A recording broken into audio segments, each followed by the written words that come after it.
Hello everyone and welcome to this SCOR live session where we will be talking about the SCOR 2022 Emerging Risks Report.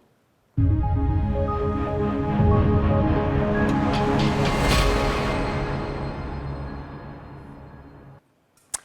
report identifies some of the biggest potential challenges and risks facing the insurance and reinsurance industry, as well as those facing humanity at large. So we are talking about climate change, biodiversity loss, cybersecurity, geopolitical risk, but also global health. So that includes emerging infectious diseases, but also mental health.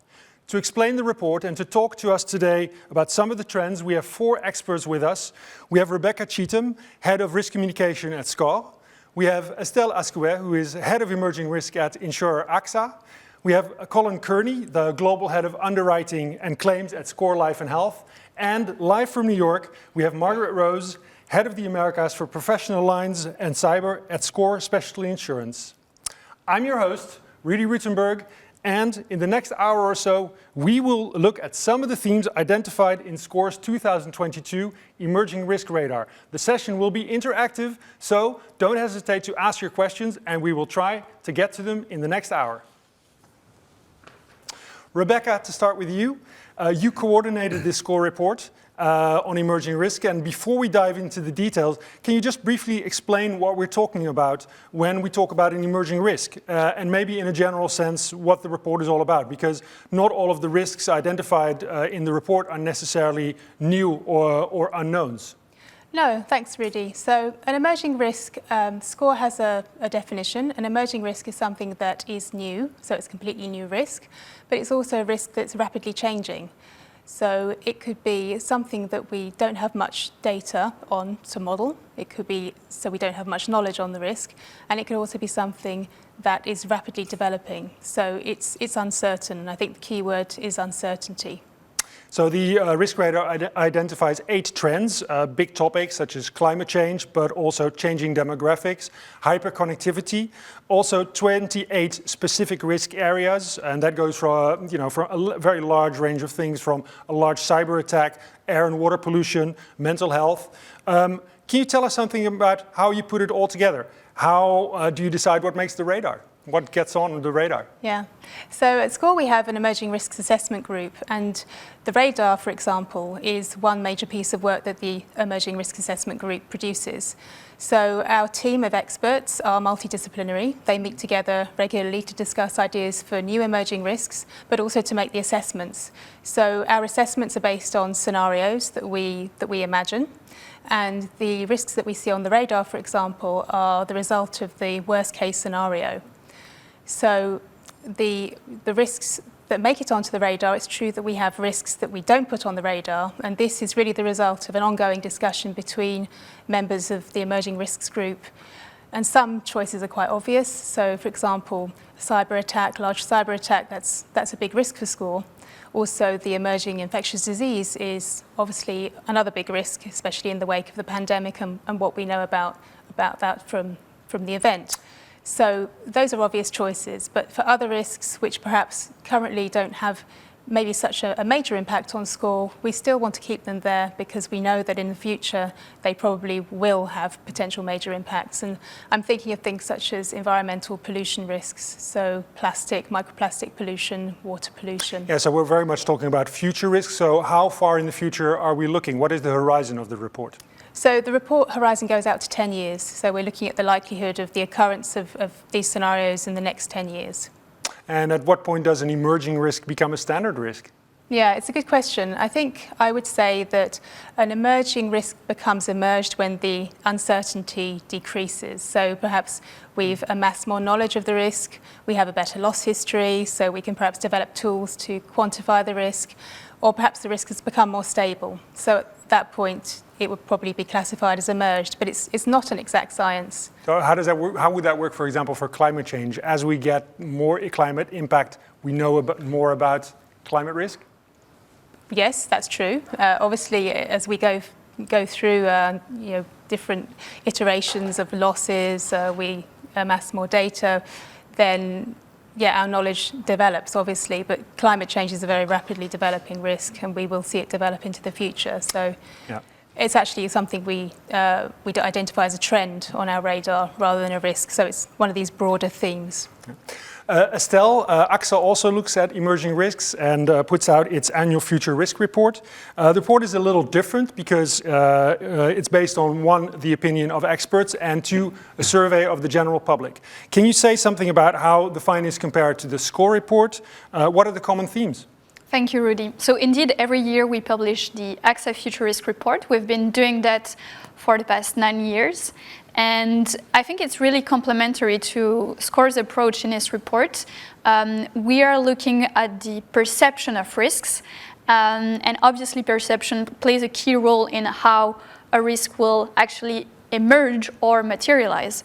If you're convinced that, let's take cyber is the top risk, then obviously you will make decision as an individual or as a company, an investor, a policymaker, that will actually change the trajectory of the emergence of the risk. So perception is key. By identifying the risk, you're actually changing the likelihood of that risk happening. I think there is an importance that we need to recognize in this type of dialogue that we're having around emerging risk, is that we are not only observing risks, we are actually shaping the awareness and the knowledge. And this plays definitely a key role in how we identify, but also how we manage these risks. So I think it's key. So in terms of how an insurer like AXA or a reinsurer such as SCOR looks like emerging risks, how is that different in a more general sense? Rebecca? I think we probably, in terms of risk, we look at different parts of the loss distribution. So at SCOR, we're more interested in the extreme losses, because that's where reinsurance kicks in. And Estelle, what about for an insurer versus a reinsurer? Yeah, so I think one of the main differences is that we have this direct connection to individual clients. We have a large customer base in the retail space. So having their view, having the view from the general public is key. But at the end of the day, I have to say that the top risks are quite similar.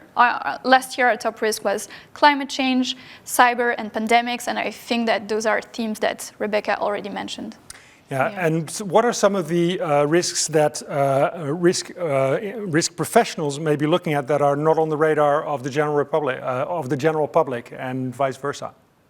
So I think what we saw last year is that there was clearly a focus from experts, especially in Europe, on climate change, whereas the general public was still a bit more focused on pandemics, and not only pandemics, but more generally health risks. So they highlighted risks related to pollution, chronic illnesses, and I think this really shows how the COVID crisis has had a long-lasting impact on people's aversion to risks and how they want to be better protected against this type of sanitary crisis going forward.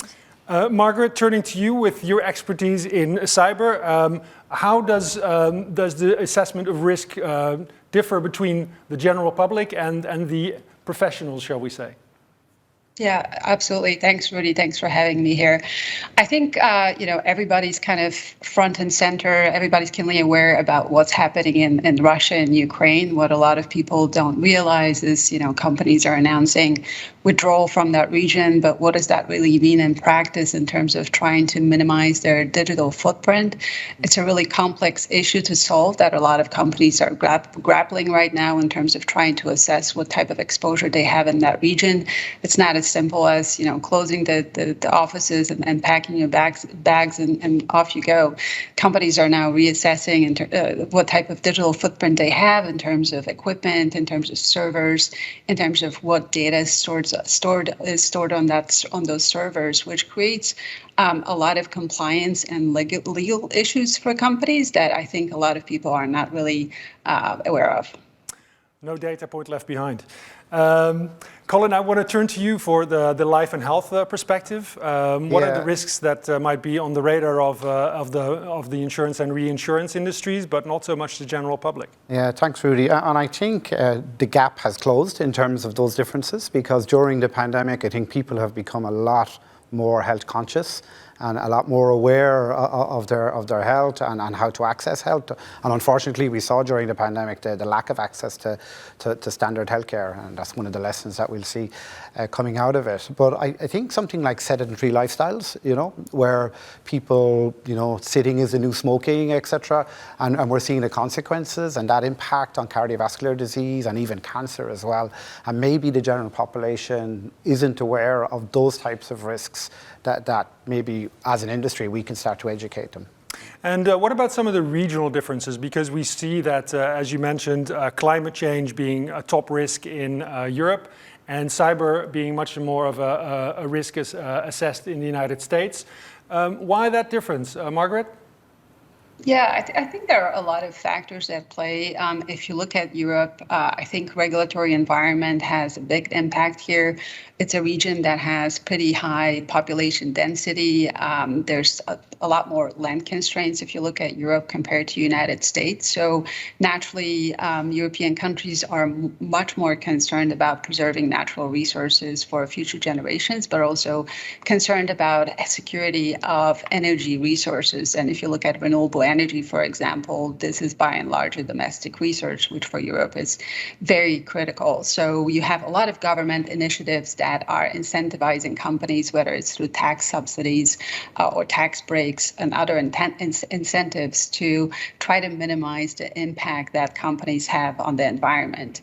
And then when you flip over to the US side, I think cyber is such a big concern. If you look at the big cybersecurity events we've had in the last 12 to 18 months, whether it's JBS, an attack on one of the biggest meat processing facilities in the US, or the Colonial Pipeline, an attack there has disrupted fuel supplies for a big portion of the United States. So cyber incidents are no longer a nuisance, they're becoming a national security threat, which I think is attracting a lot of scrutiny from regulators, from shareholders, and is making companies a lot more aware of that risk. Yeah.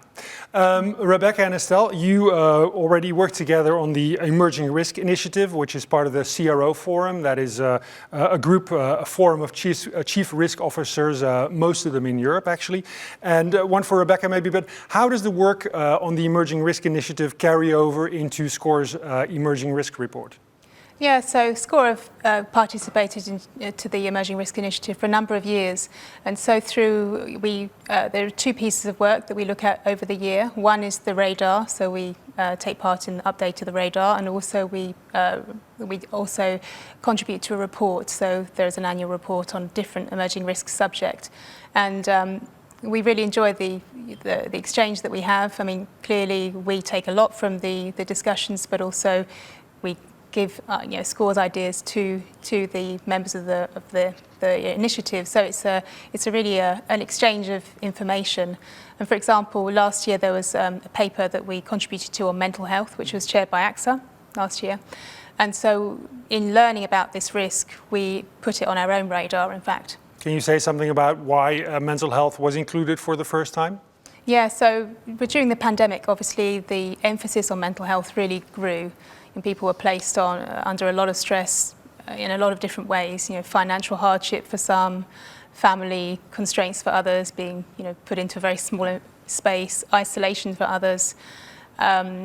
This led to other impacts such as substance abuse. So, I mean, but it was an issue before the pandemic. But it was so why is it an emerging risk now? Yeah, because I think we're understanding more of the impacts of this risk. So, for example, we know that mental health is I think 2/3 of people, and correct me if I'm wrong, Colin, but I think 2/3 of people can have a mental health problem and not actually seek help.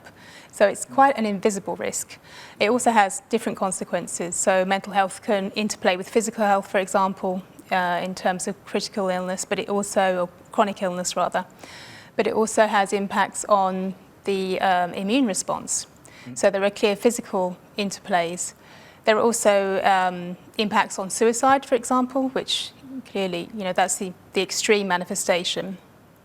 Also on the P&C side, people who have poor mental health are not going to be as productive at work, so we have productivity at work issues. We also have issues related to staff absences, and this obviously is an operational risk for many companies. Yeah, because one of the things that the emerging risk radar shows is how all these risk areas are interconnected or connected to larger themes. So staying on mental health, we see there's a link with climate change, with environmental degradation. We know there's a lot of anxiety about that.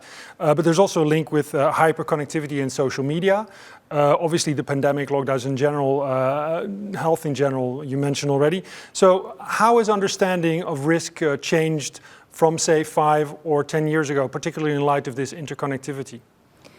Yes, so I think that's one area of understanding. We now know that so much of the risk landscape is interconnected, and this gives us a more thorough, I think, understanding of the possible events that can materialise.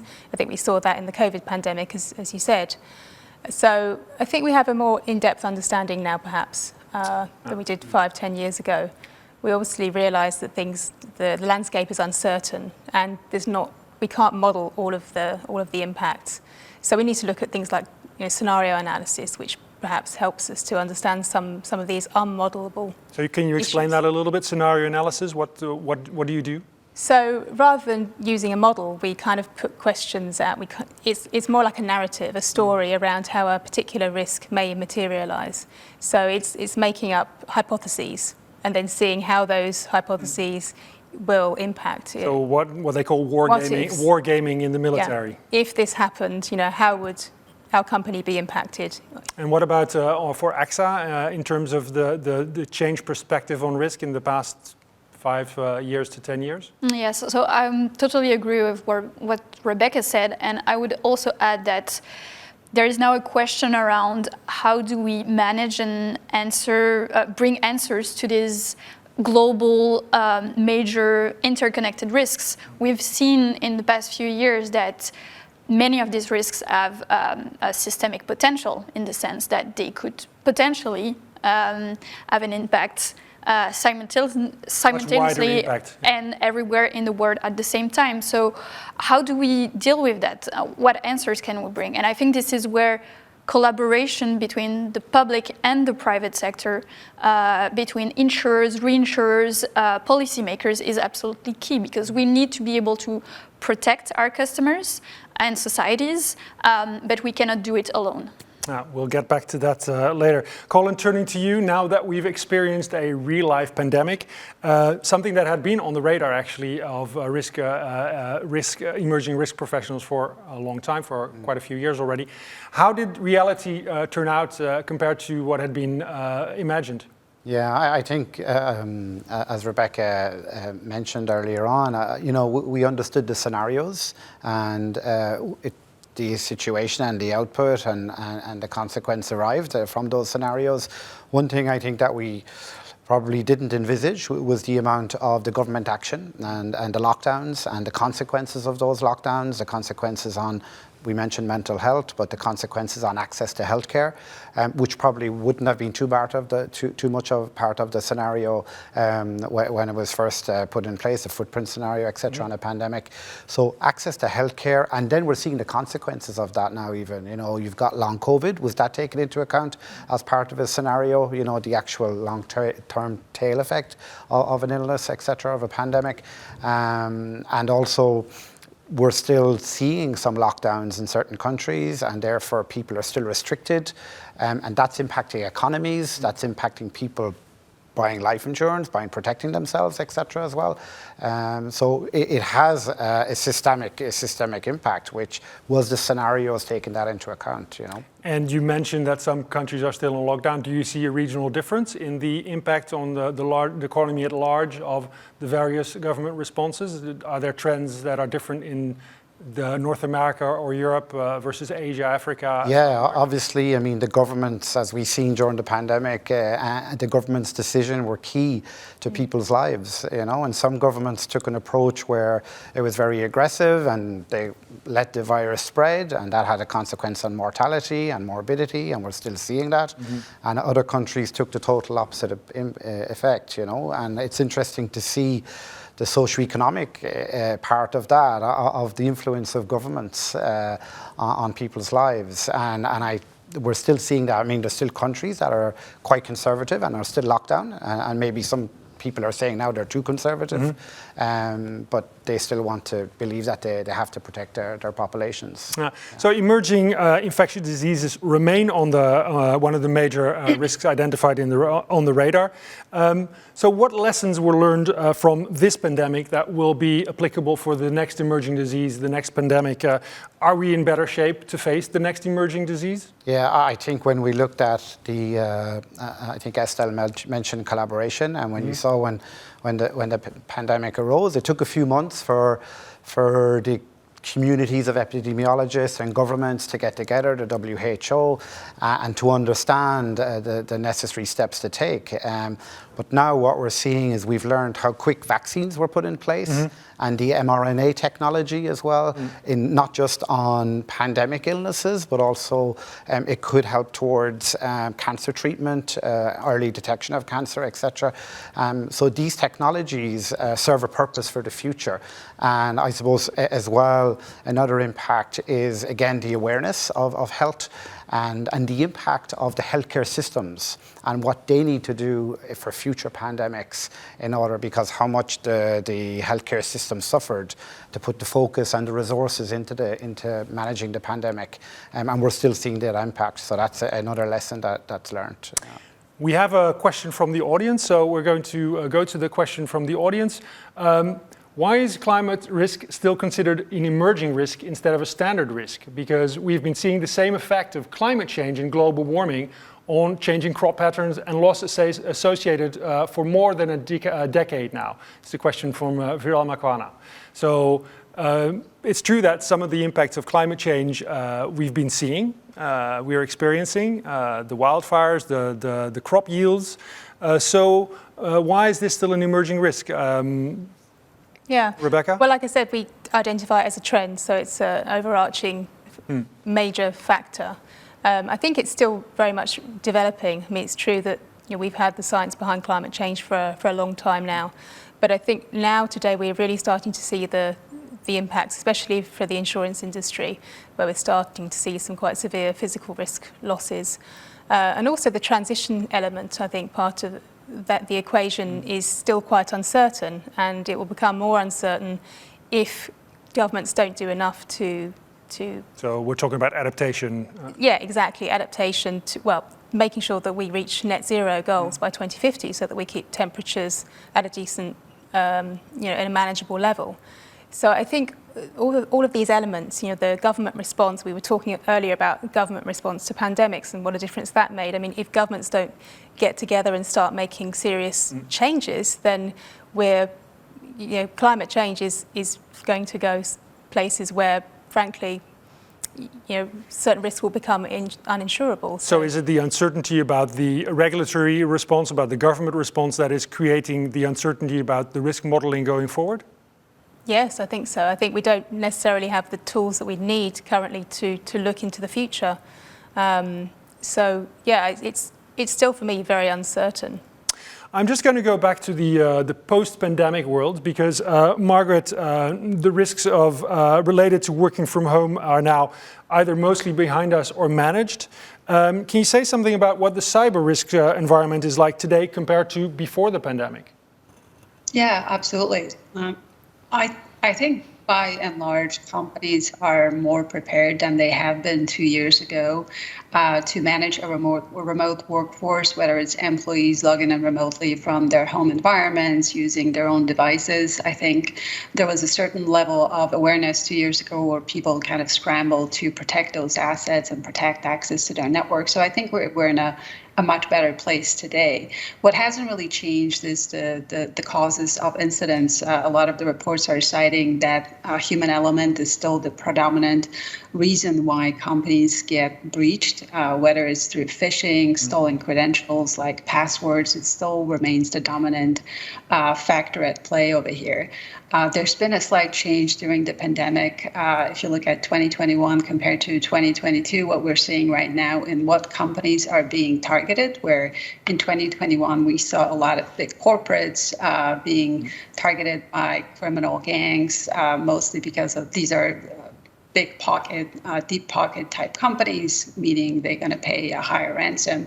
But they also attract a lot of scrutiny from regulators and government authorities, as we've seen with the actions of FBI and just generally U.S. government becoming a lot more proactive, trying to hunt criminals and penalizing crypto exchanges if they participate in some sort of money transaction facilitating those payments.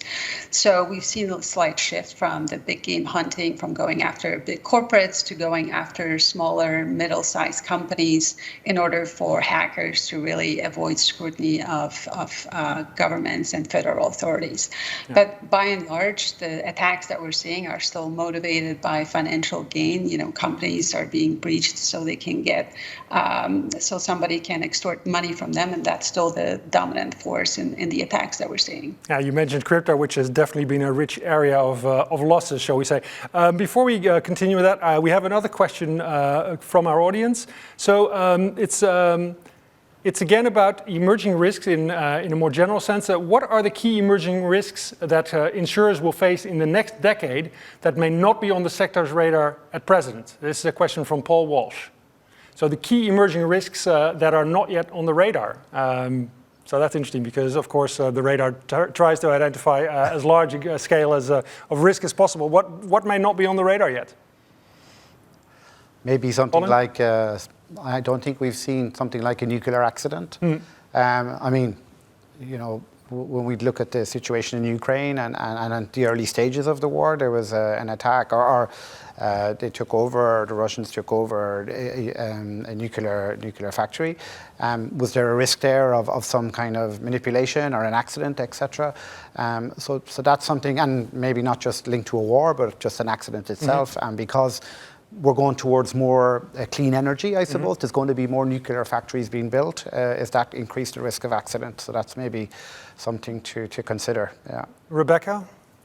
Well, one risk which we've been thinking about, which isn't yet on the radar, is looking at space risks going into the future, because there are going to be development of more satellite mega constellations into the future. And this is so these thousands of microsatellites that are circling the Earth. To maintain broadband internet connectivity, and this could potentially have issues, interaction with the space junk that's already up there, creating more problems around that. Yeah.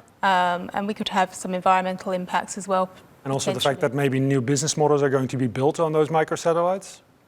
I think it's more from, well, it's the satellites that are for GPS, for example, for defence, but also I think the mega constellations are more for, really maintaining broadband access. Yeah. Margaret, I want to return to you because we talked about the type of attacks.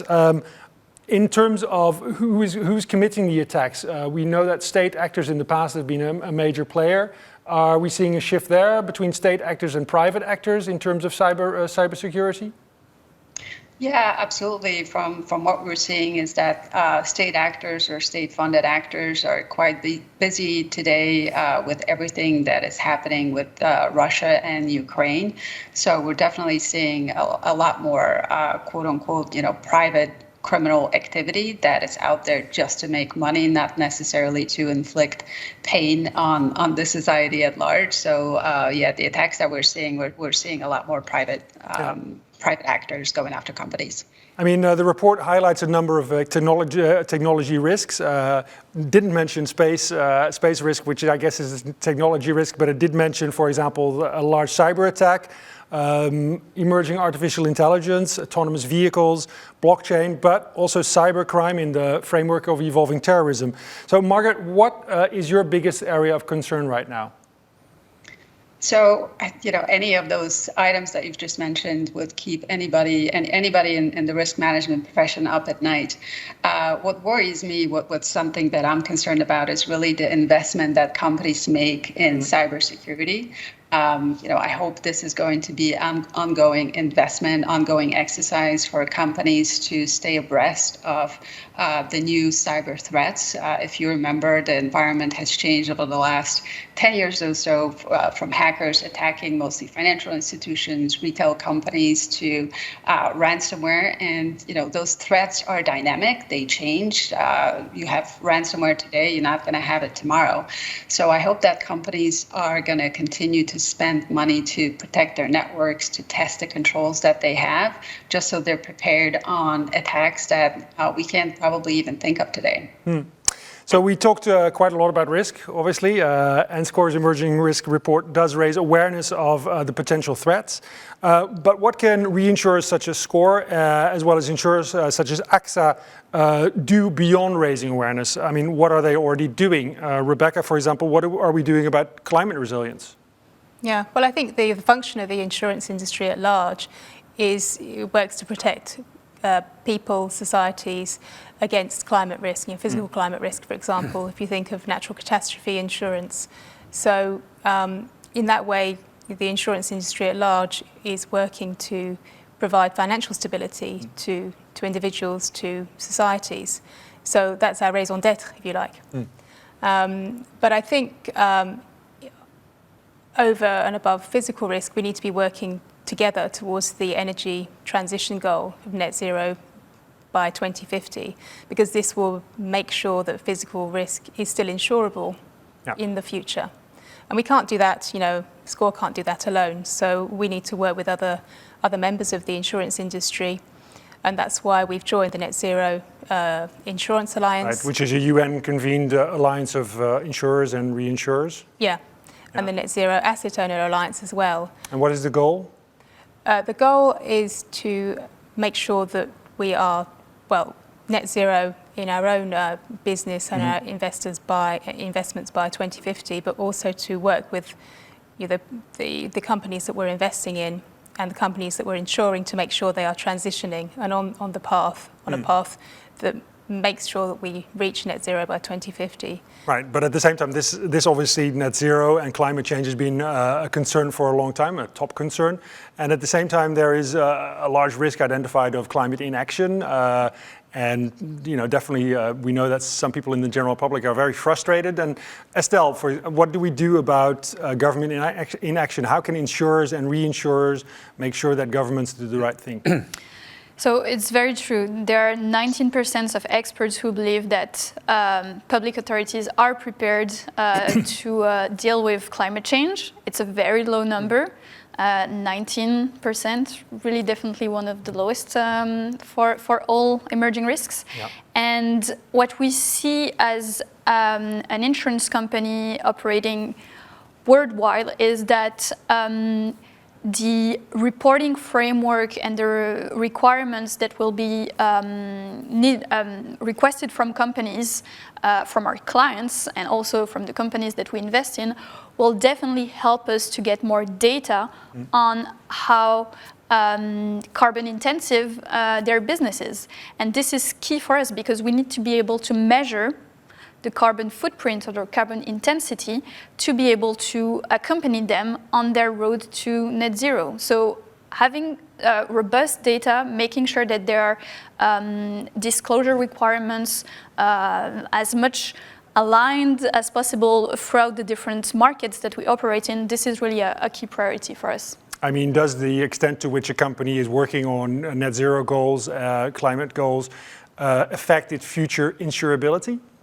I mean, there is an element of that because with the Net Zero Insurance Alliance, we're basically saying that the carbon footprint or the intensity of our portfolios must reach net zero by 2050. So to do that, in order to do that, we need to act on different levers. So we can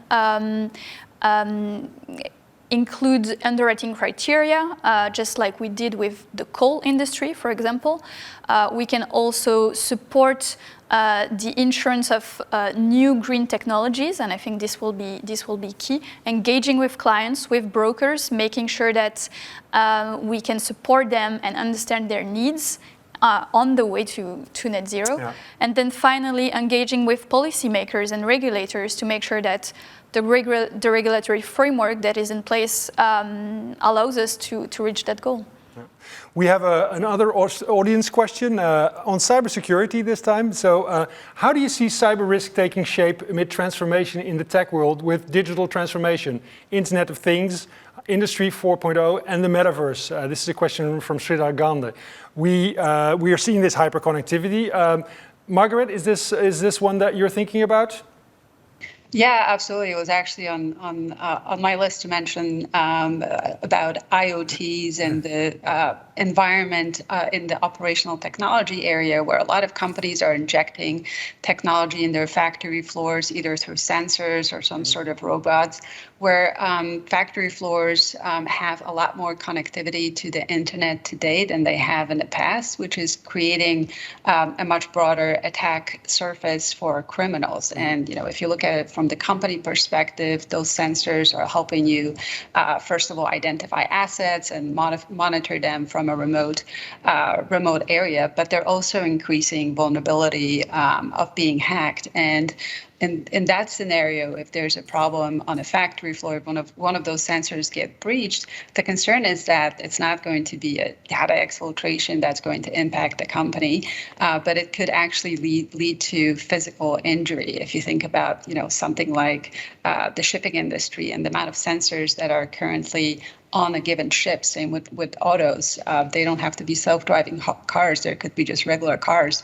There's a lot of technology that's being injected in things that was not really the case a couple of years ago. So the question becomes, are companies really spending the money and investing in protecting those assets, especially considering the amount of legacy assets that live, if you think about the factory floor example, how much old technology there is there. Mm-hmm. And of course, with connected cars, you mentioned connected cars, we're expected to go from something like 40% connected cars now to 90% connected cars by the end of the decade. So I guess you're talking about hardening each car rather than hardening an entire IT system. Is that something that the companies are prepared for? I would hope so. You would have to ask one of the experts working at those companies, but I hope that they're developing cars that are safe for everybody to use. I mean, cybersecurity is generally an area where the general public has low confidence in governments doing the right thing. Can you comment on what SCOR is doing there? And are things better in the private sector security-wise? Yeah, I mean, I'm going to speak from a specialty insurance perspective because that's really the domain of my expertise. So as an insurer, I think we're changing the risk equation where we're increasing the cost of companies seeking insurance protection for companies that have really poor controls and poor standards. So we're kind of incentivizing companies to increase the level of basic cybersecurity controls, and otherwise those companies are going to pay higher premiums or will not be able to buy coverage that they need. So insurance in this sense plays a self kind of reinforcing mechanism where companies with good controls get rewarded through lower premiums, broader coverage, and companies that have not made the same investment are being penalized by having to pay higher prices and not enjoying the same breadth of cover as other companies. So at the same time, no company is bulletproof, and we can't really expect that. So the key there is really for insurers to try to encourage companies to test whatever controls that they have through tabletopping and other means, just to make sure that they can recover from a cyber attack quickly with minimal impact. I mean, you mentioned ransomware earlier in our discussion. Is that something that is covered by the industry typically? Typically, yes, although there's been a lot of discussion around companies that can't demonstrate that they have necessary controls in place to stop a ransomware attack from happening or from spreading, such as multi-factor authentication and offline backups. So for companies that can't demonstrate that they have what they need to withstand a ransomware attack, this coverage is getting either very expensive or not available, but typically it has been part of a standard product suite, if you will. Yeah. Colin, we already touched upon the post-pandemic world. In a broader sense, can you say something about the biggest health risks that you see and what the insurance industry can do also to create prevention, education, resilience in health? Yeah. I mean, that's highly important at the moment, because if we've seen in the pandemic, we've seen that big protection gap between the poorer within the general population and the middle class and above, who tend to be protected with insurance to a certain extent. There's still a lot more protection to provide. Is there a regional difference there in terms of that protection gap? Even in certain countries, there's regional differences, yeah. And as a result of that, unfortunately, we've seen the impact in access to healthcare during COVID, which means the poorer population have suffered most without insurance on top of that. So there's a massive opportunity, I know it's a classic phrase, but to close the protection gap between the middle class and below, and socioeconomic sense. So that's one opportunity that this will bring, that we should work on as an industry. And I think the second thing is the engagement of health and wellness. We've been in the industry, insurers and reinsurers have taken the stance of just insuring the person at the time of underwriting. We can improve the underwriting. We're doing that through data science. We're making it more inclusive, etc. But we also now can engage with the client, with the consumer at different touch points, not just at the point of underwriting, but during the whole term of their contract. And that would be an example of providing solutions on managing diabetes through technology, early cancer screening, if you can identify those people in your portfolio who potentially could have a risk of developing cancer, maybe due to family history or another cause, due to smoking, etc. And you can provide early cancer screening for those people. And I think the technology is there and the energy is there, I think, to do it, and the partnership. And it's a question of engaging the consumer as well on that.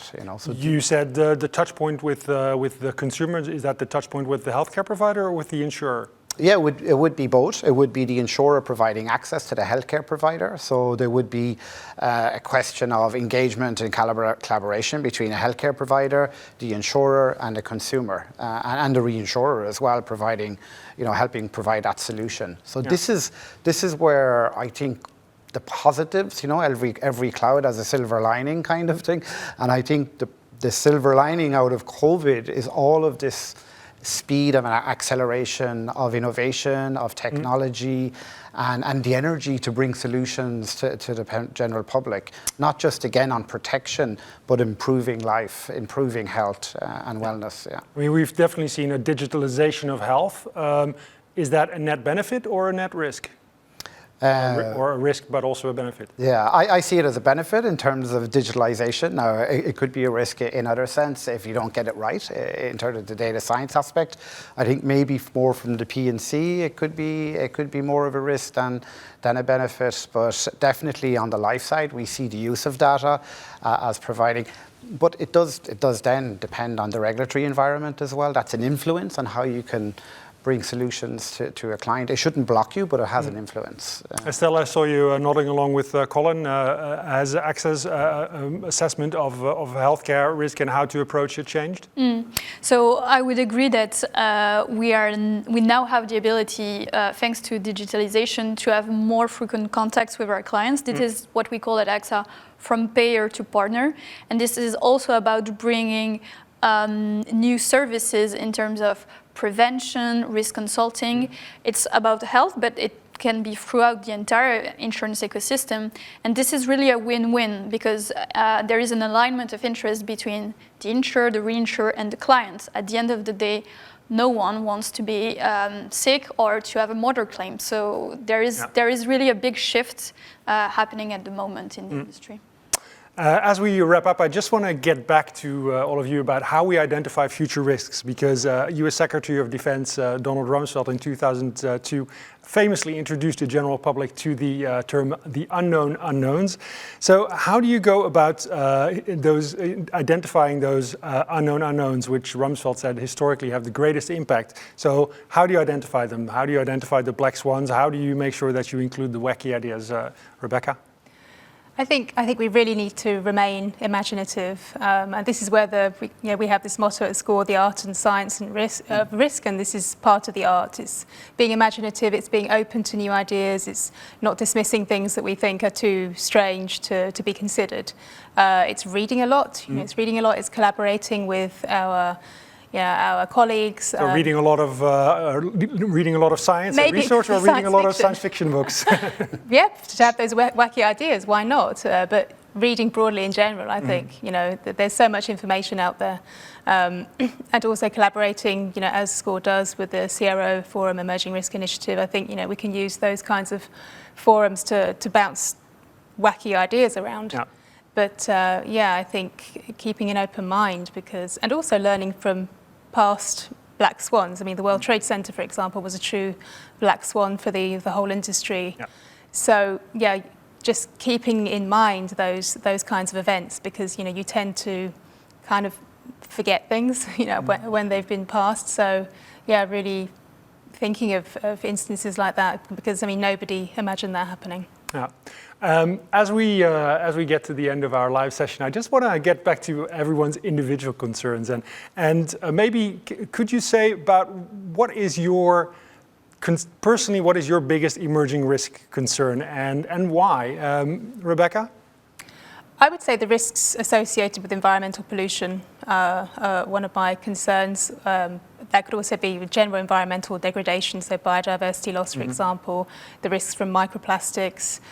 We have PFAS chemicals as well, which, I'm not going to say it, perfluorochloro, it's a long name. Fluoride, chloride chemicals, yes. Yeah, but these substances that are everywhere. They're in the food chain, they're in every compartment of the biosphere, and the consequences as yet, I don't think we're too clear on.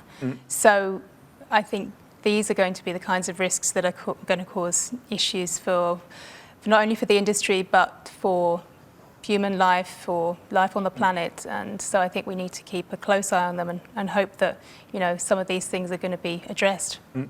Estelle, and what's on your personal radar?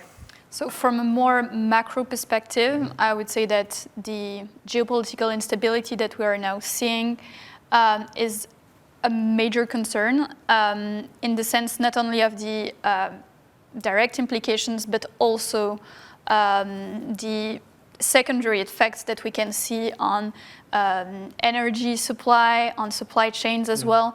And more globally, it almost feels like we are at a crossroads in terms of globalization.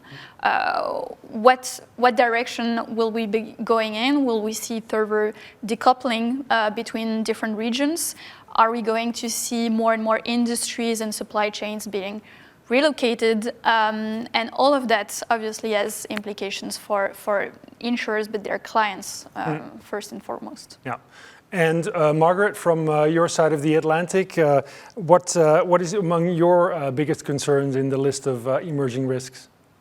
Yeah, I worry about a lot of things, but something that... It comes with the job.